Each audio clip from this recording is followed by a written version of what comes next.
Hello guys, good morning. তো আমি যাইতেছি এখন ক্যান্টিনে। যাব, টিফিন করব। এই যে এখানে টিফিন করছি, মুড়ি ঘুগনি দিয়েছে, আমার সাথে আমার বন্ধুও খাচ্ছে। এখানে হচ্ছে গিয়ে তোমার ফিঙ্গারপ্রিন্ট দিতে হবে, মানে বায়োমেট্রিক দিতে হবে, তাহলে ক্লাস করতে পারবো, না হলে করতে পারবো না। এই যে আমার ফিঙ্গারপ্রিন্টটা হয়ে গেছে। এই যে ওকে টিকিট করলে হয়ে যাবে। ক্লাসরুমে এসে পড়লাম গাইস। আমি আসলাম, এখনো কেউ আসেনি। সবাই আসার পরে সবার সাথে কথা বলতে হবে। তোমাদেরকে একটা জিনিস দেখাচ্ছি, দাঁড়াও। বল বল, এটা গোলাপ জামুন দেখাচ্ছি, দাঁড়াও।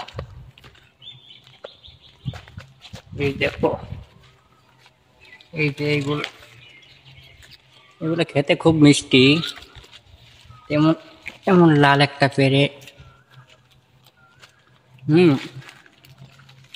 টেস্টি।